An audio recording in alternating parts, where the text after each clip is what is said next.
বন্ধুরা, আপনারা জানেন যে গাজা যুদ্ধে ইতিমধ্যেই প্রায় ৩৪,০০০ মানুষ মৃত্যুবরণ করেছে, প্রায় ৮৪,০০০ মানুষ আহত হয়েছে, অসংখ্য মানুষ ধ্বংসস্তূপের নিচে চাপা পড়ে নিখোঁজ রয়েছে।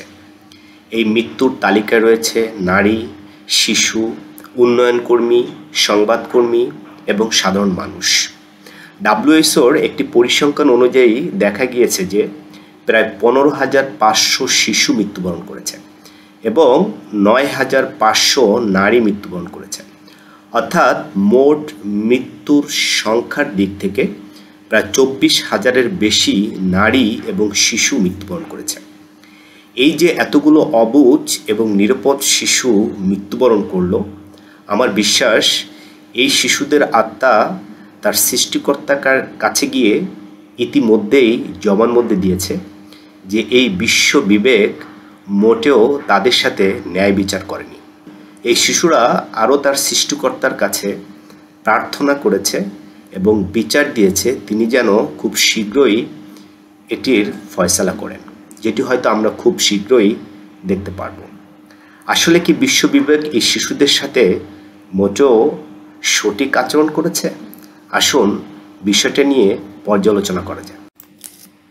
ফিলিস্তিন দেশটি ছিল মূলত ওসমানীয় খিলাফতের অধীনে।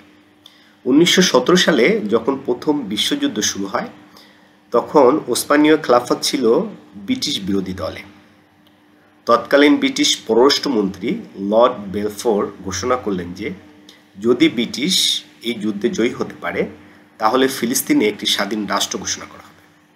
তখন ফিলিস্তিনের সংখ্যাগরিষ্ঠ মুসলিমরা মনে করল যে তাহলে সেই স্বাধীন রাষ্ট্রটি হবে মুসলিমদের। কিন্তু ঘটনাটি ঘটেছিল আসলে উল্টাভাবে। এই ঘোষণার মাধ্যমে বেশি লাভবান হয়েছিল ইহুদিরা। তারা দলে দলে ফিলিস্তিনে এসে বসতি স্থাপন করতে শুরু করল। এরপর ১৯৪৭ সালে দ্বিতীয় বিশ্বযুদ্ধের পরে আমেরিকা সহ পশ্চিমা রাষ্ট্রগুলোর সহায়তায় জাতিসংঘের নিরাপত্তা কাউন্সিল ১৮১ নম্বরের রেজুলেশন অনুযায়ী ফিলিস্তিনকে দুটি অংশে বিভক্ত করা হয়। ফিলিস্তিনের মোট ভূমির ৫৭% দেওয়া হয় ইহুদিদেরকে এবং ৪৩% দেওয়া হয় মুসলিমদেরকে, যদিও মুসলিমরা ছিল ফিলিস্তিনে সংখ্যাগরিষ্ঠ। এরপর ১৯৪৮ সালে এসে ইতিহাসে সর্বপ্রথম আরব ইসরায়েল যুদ্ধ সংঘটিত হয়। উক্ত যুদ্ধের সময় প্রায় ইহুদি কর্তৃক ৭,৫০,০০০ মুসলিমকে তাদের বাড়িঘর থেকে উৎখাত করা হয় এবং তাদের জমি দখল করা হয়, যেটি ইতিহাসে প্রথম নকবা নামে পরিচিত। সবথেকে গুরুত্বপূর্ণ যে বিষয়টি হলো, ফিলিস্তিনকে দুটি অংশে বিভক্ত করা হলেও ইসরায়েল ১৯৪৯ সালে প্রথম জাতিসংঘের সদস্যপদ লাভ করে। কিন্তু ফিলিস্তিন আজ পর্যন্ত জাতিসংঘের সদস্যপদ লাভ করতে পারেনি এবং পূর্ণাঙ্গ স্বাধীনতা অর্জন করতে পারেনি। এভাবে ইতিহাসের ধারাবাহিকতায় ১৯৪৮ সালের পরে ১৯৫৬ সালে, ১৯৬৭ সালে, ১৯৭৩ সালে, ১৯৮২ সালে, ২০০৬ সালে এবং সর্বশেষ ২০২৩ সালে বিশ্ব আরেকটি ভয়ানক যুদ্ধ দেখেছে। এই যুদ্ধে ইতিমধ্যেই প্রায় ৩৭,০০০ মানুষ মৃত্যুবরণ করেছে, যার একটি উল্লেখযোগ্য সংখ্যা অর্থাৎ প্রায় ২৪,০০০ই হলো নারী এবং শিশু।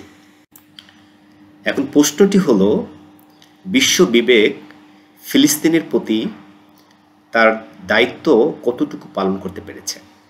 এই যে হাজার হাজার নারী এবং শিশু মৃত্যুবরণ করেছে, তার জন্য বিশ্ব বিবেক তার করণীয় কি সম্পন্ন করেছে, যার মাধ্যমে মৃত শিশুদের যে আত্মাগুলি তার সৃষ্টিকর্তার কাছে ইতিমধ্যে জবানবন্দি দিয়েছে, সেই জবানবন্দিতে সৃষ্টিকর্তার বিচারের কাঠগড়ায় উত্তীর্ণ হতে পারবে?